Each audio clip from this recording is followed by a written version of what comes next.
Gracias por estar acá en una conferencia sobre Borges, que para una argentina es alguien completamente inevitable y creo que ya es alguien inevitable en la literatura de este siglo. Más bien nuestro problema, el problema de los escritores es cómo escribir después de Borges, porque que él está ahí como una roca es bastante evidente. Sin duda, de Borges se puede hablar de mil maneras.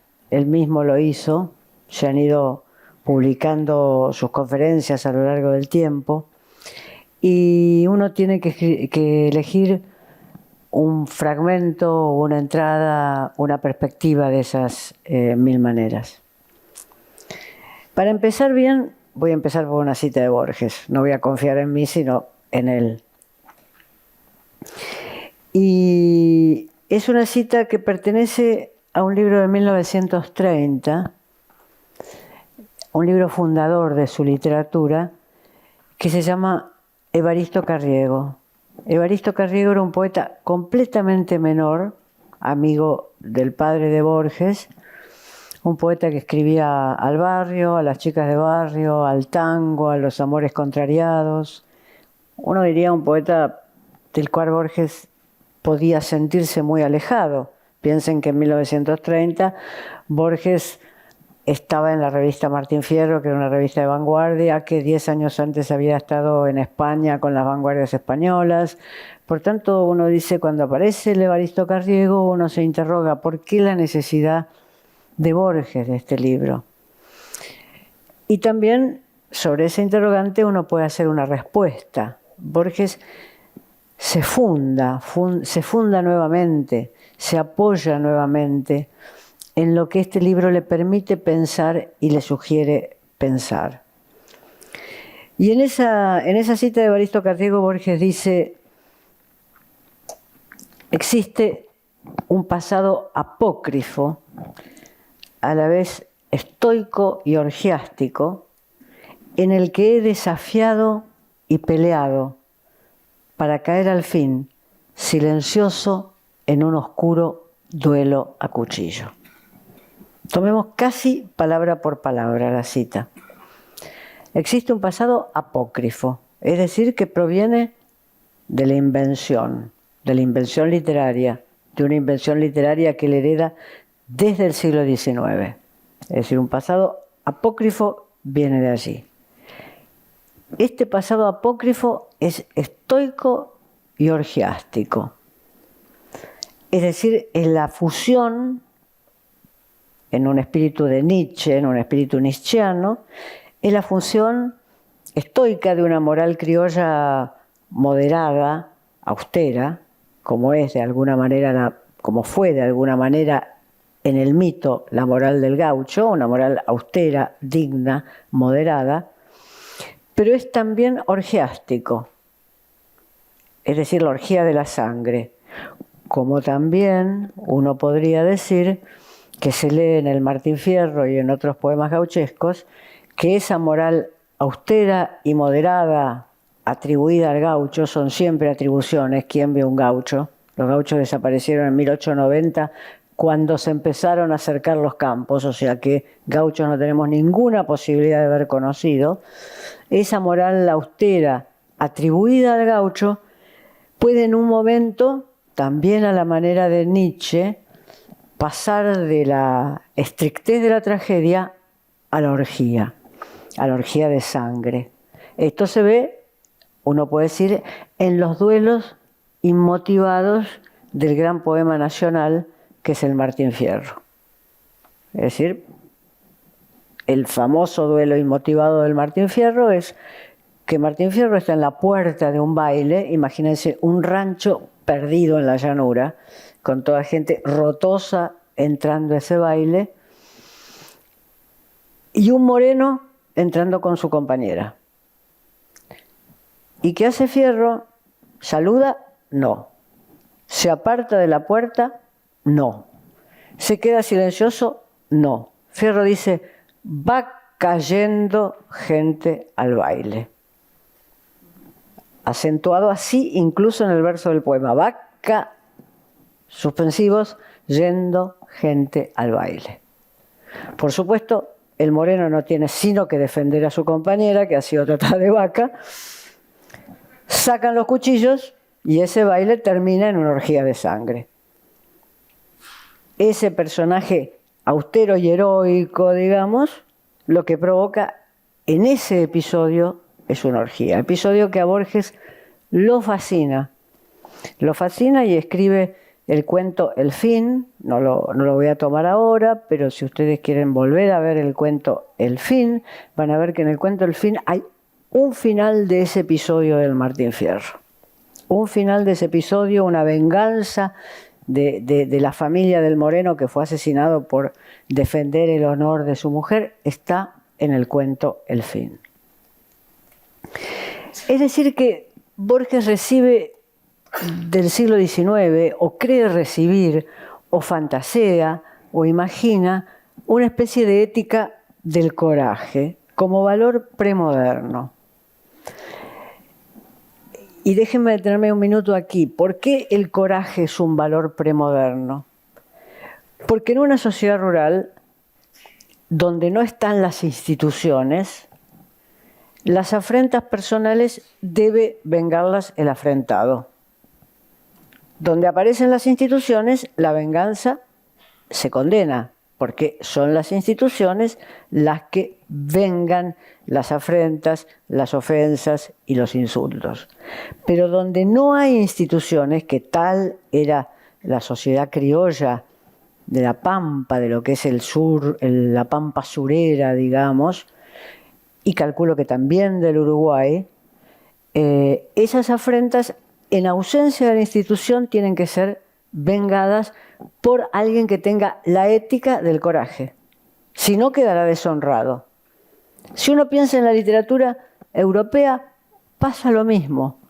Prosper Mérimée hizo cuentos sobre este tema, como en Cerdeña, como en Córcega, las afrentas personales tienen que ser vengadas por el que fue afrentado, porque no hay institución que resguarde su honor, resguarde el honor de su mujer, resguarde sus propiedades, es decir, resguarde aquello que lo constituye como un hombre respetable. Hablo de hombres porque en ese momento eran hombres, digamos.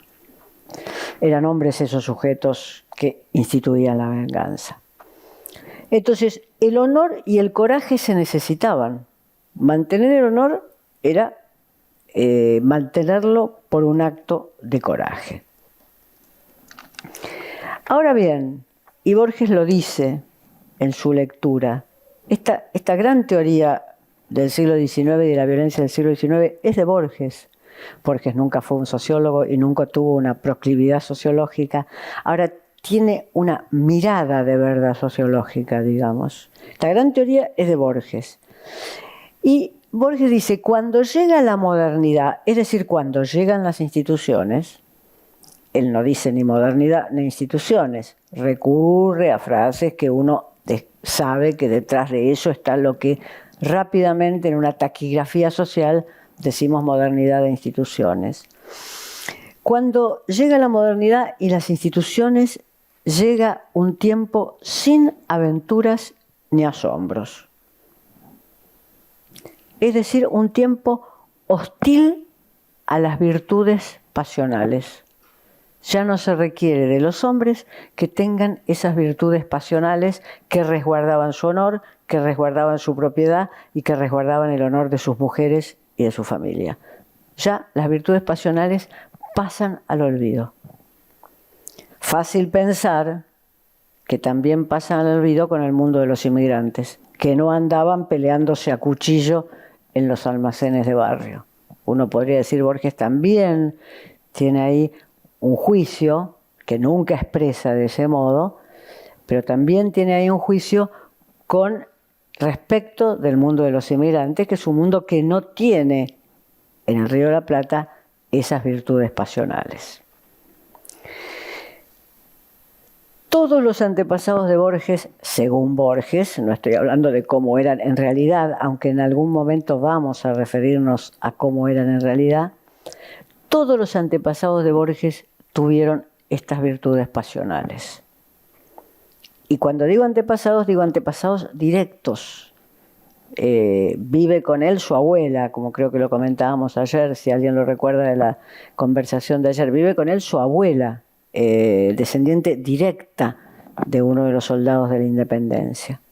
Y Borges dice, en un libro temprano, en un libro de formación, en uno de los libros que yo creo que son importantes de él, dice, en un poema, una amistad hicieron mis abuelos con esta lejanía y conquistaron la intimidad de los campos y ligaron a su vaquía la tierra, el fuego, el aire y el agua. Es decir, sus abuelos fueron héroes, no solamente por la amistad de los campos, sino porque concentraron en sus figuras pretéritas y casi incognoscibles, los 4 elementos, y ligaron a su vaquía, no sé si acá en Chile se dice vaquía, ¿sí? Destreza, y ligaron a su destreza criolla, y ligaron a su vaquía la tierra, el fuego, el aire y el agua. Estos abuelos son los abuelos soldados y estancieros que Borges evoca. Un paréntesis. Ustedes saben que Borges pertenece a la élite, pero no a una élite económica.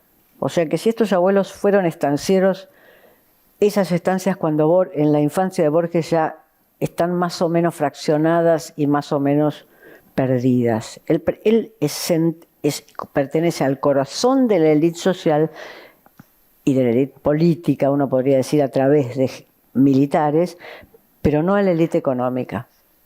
Hay muchos escritores del periodo de Borges que pertenecen a ambas dimensiones de la élite. Su amigo Bioy Casares pertenece a la élite social y a la élite económica. Victoria Ocampo, la fundadora de la revista Sur, pertenece a la élite social y a la élite económica. Su abuelo era amigo de Sarmiento, pero además tenía innumerables estancias que ella gastó haciendo la gran revista Sur. Hay que ver cómo gastan la plata de las mujeres. Algunas en diseños de París, otras haciendo la revista más importante de América Latina en el primer cuarto del siglo XX. Entonces, Borges dice, yo tuve estos abuelos, tengo esta pertenencia. Cuando él dice extranjeros, no piensen en la élite social, piensen prácticamente como un oficio de la élite. ¿Qué es un hombre de élite? Estanciero. Sea la estancia un potrero con 4.000 vacas, que en La Pampa era poquito, sea un potrero con 4.000 vacas, sea una enorme extensión donde ya había Aberdeen Angus. Es decir, no importa la dimensión de esa riqueza, sino pertenecer a esa categoría estanciero. Es decir, que él construye en esos abuelos, construye su propia figura. Fíjense cómo Borges camina con 2 piernas en ese sentido. Construye su propia figura al mismo tiempo que él está haciendo rupturas estéticas de avanzada en la literatura argentina. Es como si caminara con 2 ritmos al mismo tiempo. Y en ese sentido, bueno, ahí su excepcionalidad. Ahí que no se pueda prescindir de Borges ni en el campo de las rupturas estéticas, ni en el campo de la invención de un imaginario criollista para la literatura argentina. Pero lo que preside toda esta construcción como sentimiento que atraviesa esa imaginación, como sentimiento que modula los temas, es la nostalgia. Y junto con la nostalgia, un cierto sentimiento de culpa, de minusvalía. Fíjense, no haber caído como otros de mi sangre en la batalla. Ser en la vana noche el que cuenta las sílabas. no haber caído como otros de mi sangre en la batalla, ser en la vana noche el que cuenta las sílabas. En efecto, alguno de los antepasados de Borges, el coronel Francisco Borges, por ejemplo, cayó en una batalla a la que se arrojó de manera loca e imprecisa, cuando la batalla estaba perdida, pero se arrojó por honor. Se envolvió en un poncho blanco, montó un caballo blanco y lo mataron condignamente, como suelen morir los héroes que mueren por honor. No haber caído como otros de mi sangre en la batalla, ser en la vana noche, y fíjense este último verso, ser en la vana noche el que cuenta las sílabas. ¿Qué califica la palabra vana? No a la noche. Califica al ser vano en la noche, y califica a las sílabas. En la noche, contar las vanas sílabas. Esta es una muy conocida figura retórica que Borges usa con bastante frecuencia, que se llama hipálaje. Perdónenme el intermedio retórico, pero es fundamental, que es cuando se desplaza un adjetivo de un lugar a otro en la frase. Que eso, en lugar de disminuir la potencia del adjetivo vana, la aumenta. Porque uno se detiene. ¿Cómo es ser en la vana noche? ¿Por qué vana la noche? Uno se detiene ahí y cuando se detiene dice, no es la noche la que es vana, es que el que está en la noche es vano y son las sílabas que escriben las vanas, las que no sirven, las que han perdido toda función. Entonces, este recurso, que usaron mucho los clásicos, que es la hipálaje, obliga a detenerse. Es cuando uno dice, no puedo seguir avanzando, aquí me están dando algo. Aquí me están mensajeando, metamensajeando algo. Yo tengo que quedarme en esto. Y es así como Borges juzga. No es que juzgue así permanentemente su actividad de poeta. Es así como de repente irrumpe su juicio sobre su actividad de poeta.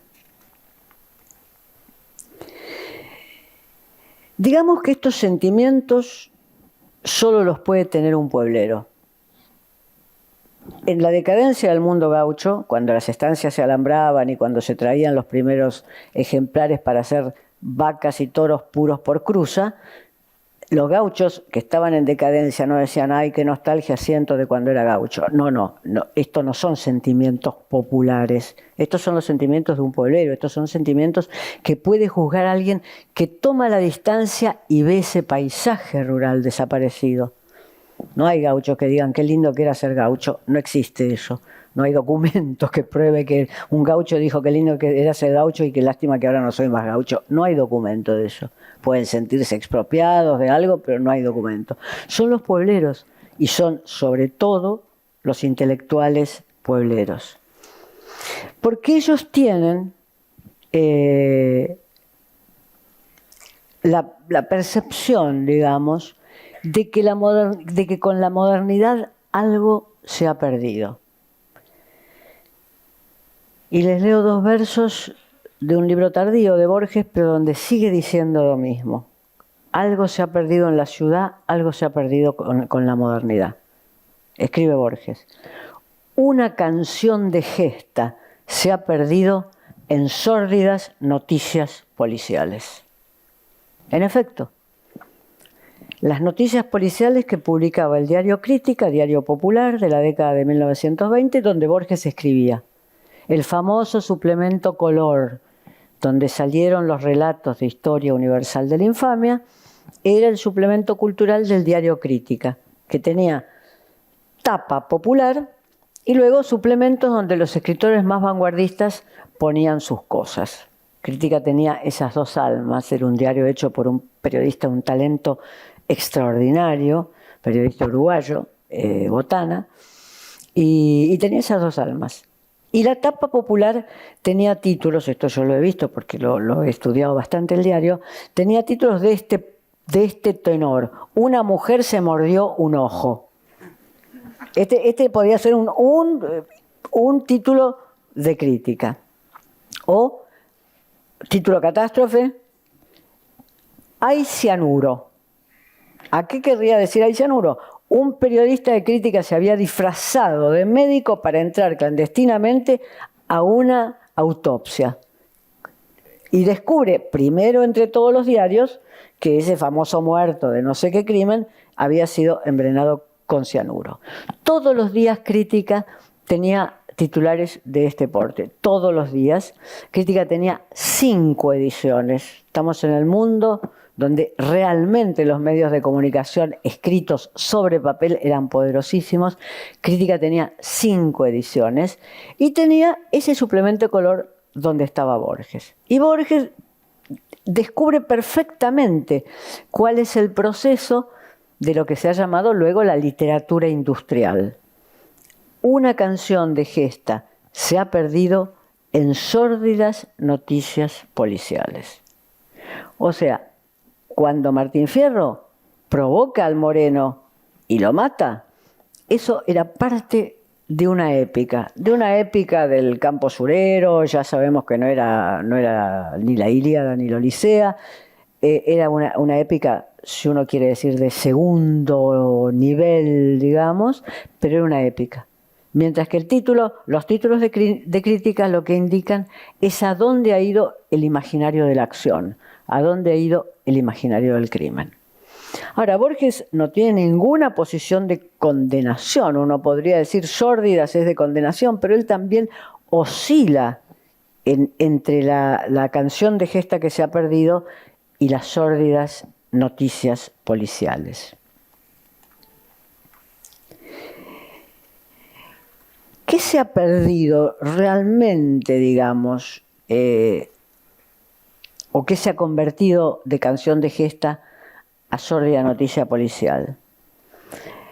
Que, por lo menos en el Martín Fierro, que es un texto, ¿por qué lo cito tanto? Discúlpenme, hago la aclaración. Borges dice que en la Biblia, en los poemas homéricos y en el Martín Fierro están todas las historias.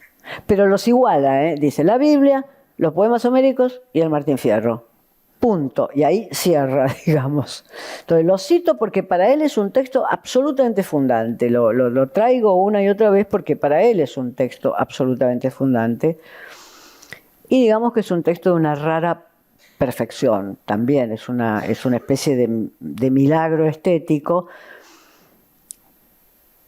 Un paréntesis, si ustedes leen la prosa periodística de José Hernández, es de las peores prosas del siglo XIX.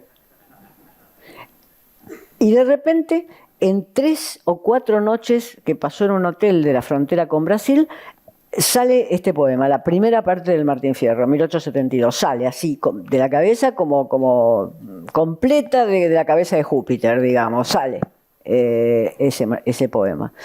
Y el gran misterio es cuando uno va a ver su prosa periodística, que era muy buena en Uruguay, en Chile, en Argentina. La prosa periodística era de gran nivel, los intelectuales escribían casi únicamente prosa periodística. La de José Hernández, el autor de Martín Fierro, es muy mediocre. Digo, no es ilegible, pero es una prosa muy mediocre, sin ninguno de los énfasis retóricos. Pero el poema es este milagro. Y a lo que Borges le fascina del Martín Fierro es que los duelistas del Martín Fierro y los duelistas de los relatos que él escribe a propósito del Martín Fierro, antes de agarrarse a cuchilladas y antes de matarse alegremente uno al otro, hablan con atención y prudencia. Esto lo dice, la frase es de Borges. Dice, los duelistas en uno de sus cuentos, donde Martín Fierro va a tener que enfrentar al hermano del que mató sin razón en el baile de ranchería. Esos duelistas, antes de enfrentarse, conversan con atención y prudencia. Uno podría decir que hay otras tradiciones que uno conoce en el cine, en las cuales esto también es así. Hay cierta tradición en el cine de John Ford, donde uno ve que antes del duelo definitivo hay diálogos que son de atención y prudencia. Es decir, no es Borges el único que tiene esta percepción de que hay una forma del duelo, que no es el duelo de caballeros, que no es el duelo de la élite, pero que es un duelo donde las formas, los modales, la cortesía tiene un valor central. Es un ideal estético. Es una mezcla de enfrentamiento bárbaro y prudencia formal. Ahora, de todas maneras, Borges vuelve una y otra vez al mundo bárbaro. Hay un texto que yo siempre cito, que es un texto del Hacedor, es un libro ya tardío de Borges, tardío, de la madurez plena, pero después del Hacedor ya uno puede decir Borges ya está todo. Uno toma el Hacedor y después del Hacedor ya está todo Borges, que es un texto sobre Homero, cuando Homero ya está ciego. Y Borges lo presenta primero desgarrando a dentelladas la carne que está comiendo. Ni siquiera, ni siquiera dice está comiendo, desgarra a dentelladas, es decir, uno más bien es una figura que más bien evoca el mundo animal o el contacto muy próximo entre Homero, que ya había escrito todos sus hexámetros, como diría Borges, esos hexámetros llenos del rumor de la gloria, de ese Homero que ya había escrito todos sus hexámetros, desgarra a dentelladas la carne que está comiendo. Y tiene un recuerdo en ese momento, un Homero viejo, al borde de la muerte, uno diría. Y el recuerdo es un puñal de bronce, claro que era de bronce, porque Homero, siglo VII, un puñal de bronce que había usado en su primera pelea. Ese es el recuerdo que Borges atribuye a Homero, poeta que él admira, como les acabo de contar, porque allí están porque en él están todas las historias, como en José Hernández. Es decir, un Homero al borde de la muerte, su recuerdo es su primera pelea, y esa primera pelea es a cuchillo. No es con lanza, no es con arco y flecha. Esa primera pelea es como una pelea pampeana, como una pelea sureña. Esa primera pelea de Homero es a cuchillo.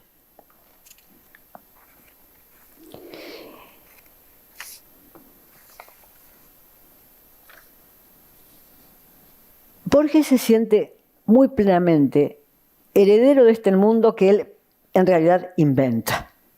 Digamos, porque si uno va a las fuentes históricas, este mundo no es tan geométricamente honor versus institución, modernidad versus premodernidad.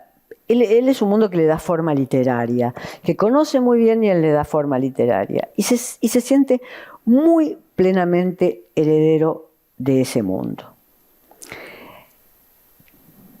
La primera veta por la cual se siente heredero, la primera veta por la cual le llega esta herencia, es la de su abuelo Isidoro Suárez, su bisabuelo Isidoro Suárez, padre de su abuela, abuelo de su madre. Su abuela Suárez vivía con él, como lo dije varias veces. O sea que es línea directa, como si uno le hablaran de una persona que tiene las fotos en la casa y que alguien lo conoció personalmente. Dos personas, dos mujeres de su familia lo conocieron personalmente. ¿Quién era Isidoro Suárez? Ayer lo esbocé en un momento, pero me parece que hay que detenerse en esto. Y si ustedes me permiten, voy a dar un rodeo pequeñito para detenerme. Todos ustedes recordarán un cuento que se llama El tema del traidor y del héroe. Ese cuento es sobre el asesinato de un líder de la insurrección nacionalista irlandesa. No voy a entrar en el tema del cuento, que no hace así.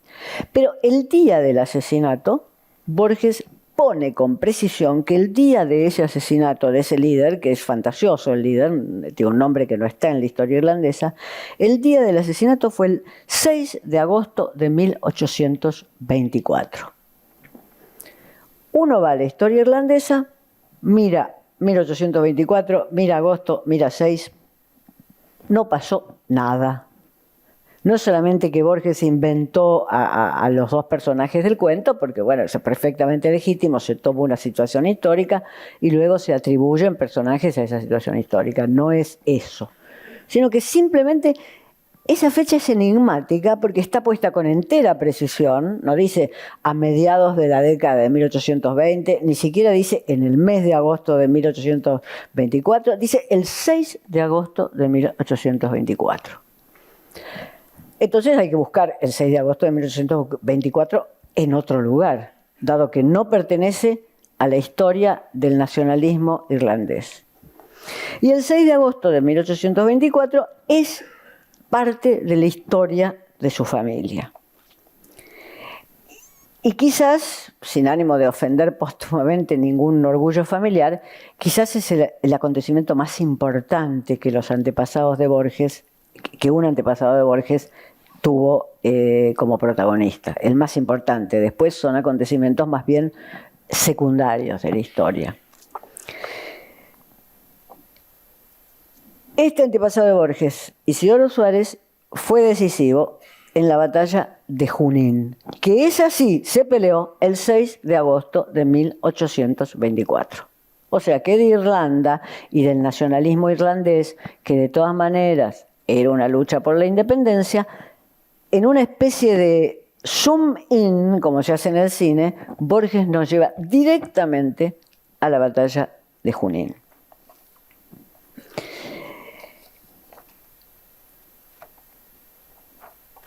Ahí no está solo el relato de la abuela de Borges acá, no está solo el relato que escuchó Borges, sino que está la historia de San Martín y de la experiencia americana escrita por Mitre, que es una historia posiblemente la primera escrita en el sur de América Latina, una historia escrita con los métodos historiográficos y de fuentes confiables. Es decir, no es una gran poema en prosa patriótica, sino que es una historia razonada con las fuentes necesarias. Es una historia básicamente militar y política, o sea que las batallas tienen mucha importancia en esa historia. Y en esa historia de la batalla de Junín, que después hace posible la batalla de Ayacucho, bueno, no vamos a entrar en la historia, en la página 722, es decir, al final del segundo tomo, está el relato de la hazaña del comandante. Y Mitre cita las declaraciones del general español vencido. Dice, parecía imposible, dice el general español vencido, parecía imposible en lo humano que una caballería como la nuestra, tan bien armada, montada e instruida, con tanta vergüenza huyese de un enemigo sumamente inferior bajo todos los aspectos. Esto lo dice después de Junín el comandante español derrotado. ¿Qué hicieron los criollos en esta batalla de Ayacucho? ¿Qué comandó el abuelo de Mitre? ¿Qué comandó el abuelo de Mitre? El Suárez, este coronel Suárez. Un movimiento que era habitual en los criollos, que dejaban pasar a los españoles que se pensaban victoriosos y los agarraban de atrás. Fue habitual, según Mitre y según los historiadores militares, fue habitual. Y uno podría decir es un movimiento típicamente gaucho, confiado en la destreza con el caballo. Es decir, la caballería española era sobresaliente, de esto no cabe duda. Uno podría fantasear una destreza suplementaria de estos latinoamericanos, que además estaban acostumbrados a usar esos caballos en territorios, como donde se pelea la batalla de Junín, en territorios muy adversos a donde estaba acostumbrada a pelear las caballerías europeas. Entonces, estos latinoamericanos, porque esta tropa que está comandando el bisabuelo de Borges, es una tropa latinoamericana, chilenos, peruanos, es cuando ya San Martín se ha desligado de su ejército, ha entregado el ejército a Bolívar, o sea que ahí se han mezclado todos los latinoamericanos, chilenos, peruanos y colombianos que van bajando. Muy poco después es la batalla de Ayacucho y termina la guerra de la independencia con la derrota de los españoles. Entonces, esta caballería latinoamericana tenía esa destreza, esa agarrar por detrás al enemigo. Es decir, dejarlo pasar, que es lo que cuenta el español, dejarlo pasar cuando el enemigo se cree victorioso porque mató 100 gauchos, digamos. Gauchos sobraban para matar en la caballería, gauchos sobraban. se cree victorioso porque mató 100 gauchos, los agarra de atrás, los encierra en algún cañón de las montañas, Junín y Ayacucho se peleaban en lugares muy, muy complicados y los mata. Y no recibe orden de hacer esto, porque Bolívar está como en una película de Kurosawa viendo las cosas muy desde arriba. O sea que Suárez dice, hagámoslo de siempre. A estos godos los agarramos por detrás. No es que recibe la orden estratégica de Bolívar, no. Había, por supuesto, estrategia en la independencia americana, pero era estrategia más grande que el término de una batalla. Era estrategia de cómo desplazar ejércitos, de cómo abastecerlos, etc. Imagínense el peso que tiene este Isidoro Suárez, que vuelve, que regresa, que va y que viene en la obra de Borges. Es un peso fundamental. Y con él pasa lo que Borges dice que pasa con Kafka y sus precursores. Es decir, a Borges le reordena todo hacia atrás. Es decir, él tiene una memoria familiar que va recibiendo como todo niño fragmentariamente. Tiene además la famosa abuela inglesa, Fanny Aslam, con la biblioteca de libros ingleses, etc. Tiene un padre que está entre ese mundo del coronel Francisco Borges, que hizo ese acto alocado en la batalla de La Verde, de lanzarse a la batalla cuando ya estaba perdida. Tiene a este Isidoro Suárez. Borges lo que tiene que hacer es como hizo Kafka con sus precursores, ordenar toda esa historia. Y yo diría que el ordenamiento de esa historia es casi la tarea de una vida. No lo voy a leer ahora, pero uno podría decir, hasta el final, hasta textos de 1984, en La Recoleta, Borges sigue ordenando estos antepasados. En ese texto de La Recoleta, si me permiten, es el único que lo leo, dice, ustedes saben que La Recoleta, me permito aclararlo, es el cementerio de la élite en Buenos Aires. En este texto de La Recoleta dice, aquí no está Isidoro Suárez, es decir, su abuelo, el de Junín, aquí no está Isidoro Suárez, que comandó una carga de húsares en la batalla de Junín, que apenas fue una escaramuza y que cambió la historia de América. Cosa que es verdad ambas. En este poema final, que uno podría decir una síntesis borgiana de este poema final, ambas cosas son verdaderas. Acá no está Isidoro Suárez, en La Recoleta. No toda la élite iba para ese cementerio. Acá no está Isidoro Suárez, que comandó una carga de húsares en la batalla de Junín, que apenas fue una escaramuza. Y es verdad, si uno toma al general Mitre, apenas fue una escaramuza, y que cambió la historia de América. También es verdad, porque la batalla de Junín abre las puertas a la batalla de Ayacucho. Si se hubiera perdido la batalla de Junín, posiblemente el proceso de independencia militar de América del Sur hubiera tardado más tiempo. La batalla de Junín, el desbaratar por completo la caballería española con este truco criollo del general y del coronel Suárez, abre las puertas a la inmediatez de la batalla de Ayacucho. Entonces cambió la historia de América. Los precursores entonces son ordenados por la historia y son ordenados por la muerte. Frente a este peso del pasado es que se justifica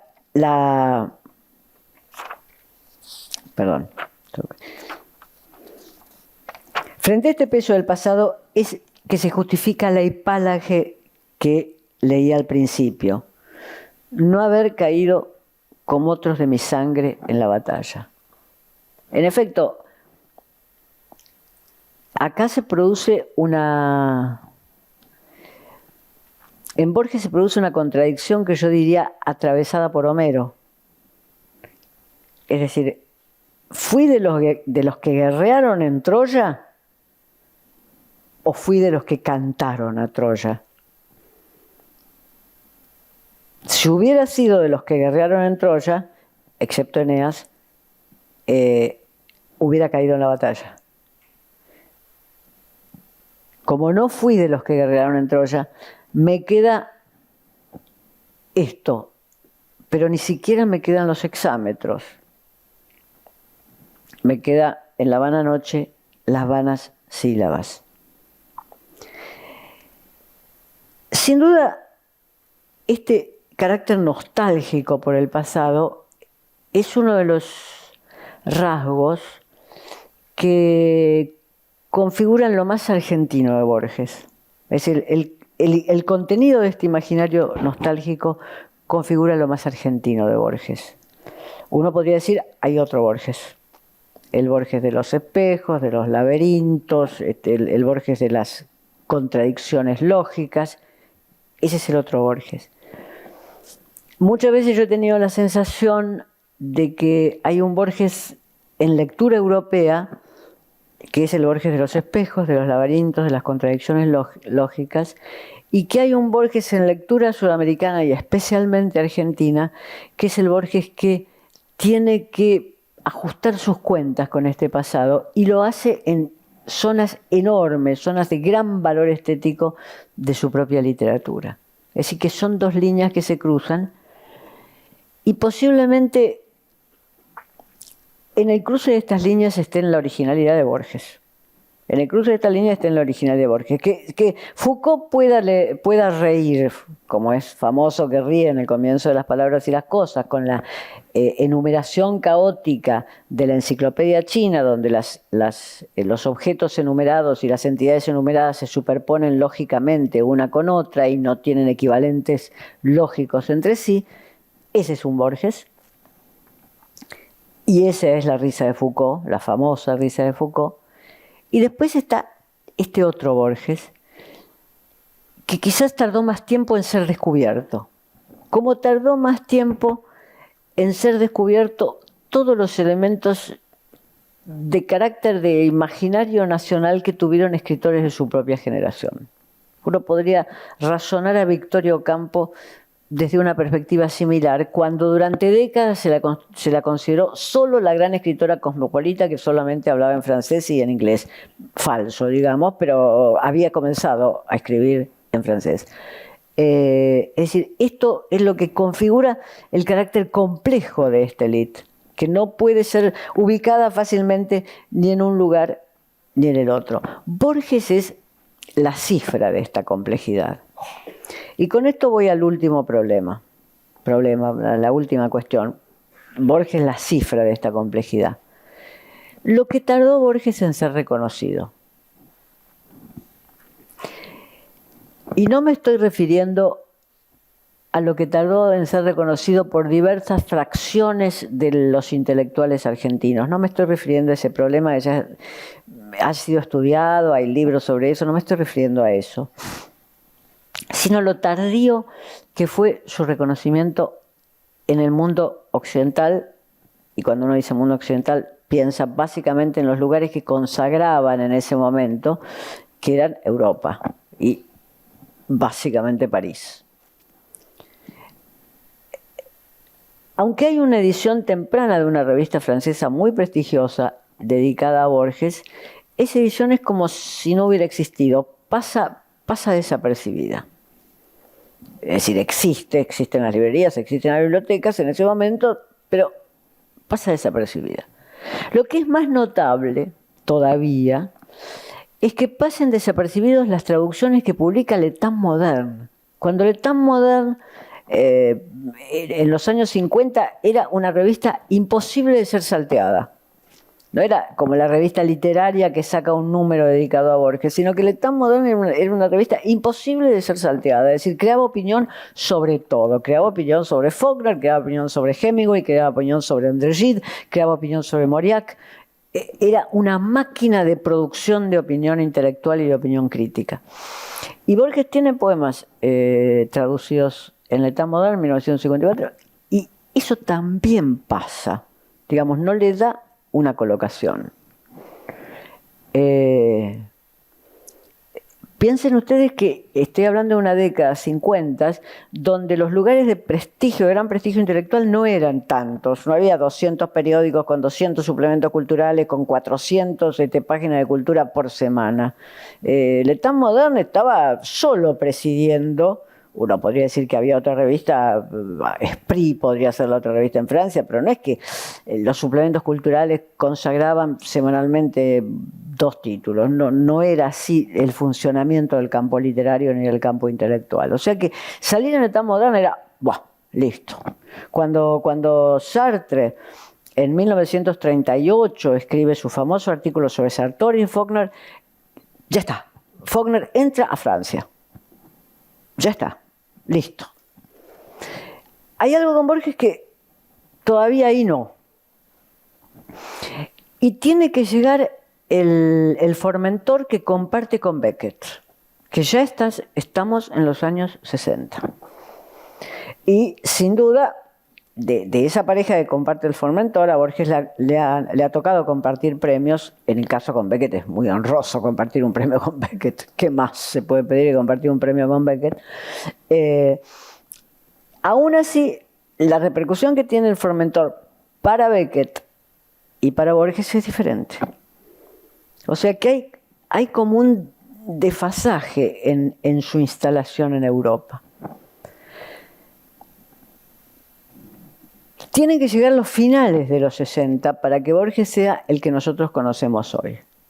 O sea que hay un período en el cual no es que Borges está en la sombra, de ningún modo está en la sombra, pero el boom también colabora en parte para que la cuota latinoamericana la cubra el boom, pese a que a escritores del boom como Donoso, como Fuentes, admiraban enormemente la obra de Borges, pero hay una especie de cosa que la cuota latinoamericana la cubre el boom, y por eso la cuota del boom no le toca a Juan Rulfo, no le toca a Onetti, porque la cubren unos pocos la cuota latinoamericana, y si uno piensa, Onetti estaba en ese mundo y Juan Rulfo antes ya estaba, y no están tocados por la magia del boom. O sea que ahí suceden cuestiones que uno tiene que analizar en función de cómo fue constituyéndose el mercado editorial y el mercado periodístico. Hay una cuota latinoamericana que hoy no existe, no se pasa de un latinoamericano, no se pasaba de un latinoamericano a otro. Y también sucede que Borges es,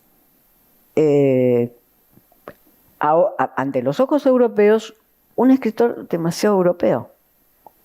Es decir, que le falta algo de lo que el boom ofrecía en cantidad. Le falta el color local, el ambiente, digamos, que el boom ofrecía en cantidad. Por tanto, Europa sigue teniendo de Borges la percepción de que Borges es el escritor de los laberintos, de los espejos, y no el escritor que tiene ese algo que se extraña en él. O sea que es un proceso bueno, ya estoy por terminar y no me voy a extender. Es un proceso largo, pero que uno tiene que explicarlo no por malevolencia de un mercado editorial europeo, ni por malevolencia de la crítica, de ningún modo. Si ustedes comparan el impacto de Cortázar y el impacto de Borges, el impacto de Cortázar es gigantesco en 1963. Gigantesco, y no el de Borges. No es por malevolencia de la crítica, hay literaturas que además son más fáciles de ver que otras, sino que hay algunos elementos que están como desencajados en Borges, que es lo que a uno le gusta, que tienen el buen encaje desencajado que tienen los grandes, donde todo está muy encajado. Uno no se convence del todo, pero ahí está ese leve encaje desencajado, ese encaje levemente desencajado, que es el que tienen los grandes. Borges hoy ocupa un lugar de cita inevitable, todavía con excepciones. Y con esto sí realmente termino, porque me parece la excepción interesante, no por lo que yo vaya a decir. El año pasado me hago la pregunta, Roland Barthes, el gran crítico francés, ¿cuándo leyó a Borges? Entonces, a propósito de que salió una enorme biografía de Barthes, de Stéphanie Samoyo, empiezo a mirar, empiezo a seguir eso atentamente y no lo encuentro. Entonces, yo que soy una bartesiana completamente fanática, digo, ¿cómo yo no me di cuenta que Barthes nunca leyó a Borges? Tengo que habérmelo salteado. Entonces recorro la obra de Barthes. Recorro la obra entera de Barthes. No hay una mención a Borges. Entonces yo digo, es extraño todavía en el crítico que creo que tiene la mayor sensibilidad literaria, no la mayor sensibilidad de armar aparatos críticos, sino la mayor sensibilidad literaria. Es extraño todavía esto, siendo que todos los amigos de Barthes eran fanáticos de Borges. Philippe Soler, Kristeva, Foucault, etc. Todos eran fanáticos de Borges. Digo, no estoy diciendo nada escandaloso en el sentido de que Borges ya está súper consagrado, sino qué pasa que hay en algún momento la lectura de Borges no encaja. Su leve desencaje no encaja con otros leves desencajes, como puede ser el gran, genial desencaje crítico de Roland Barthes. Nos quedamos sin saber qué pensó, si pensó alguna vez Barthes, qué pensó Barthes. Una frase, daría cualquier cosa por tener una frase de Barthes para ver qué pensó Barthes en algún momento. Y tengo solo una anécdota. En un seminario, Barthes debía estar cansado de que los estudiantes dijeran la palabra Borges. Y entonces, en un seminario, esto lo recoge un estudiante, porque ya después empecé a investigar todo lo que había pasado respecto de Borges. En un seminario, y esto lo recoge un estudiante, se dice la palabra Borges, y Barthes dice, estoy cansado de ese Pierre Menard. O sea, tiene una opinión sobre Borges. Tiene una opinión sobre Borges que no es la nuestra, lo cual no impide que Borges sea un grande y Barthes también. Bueno, muchas gracias. A esto, ¿no?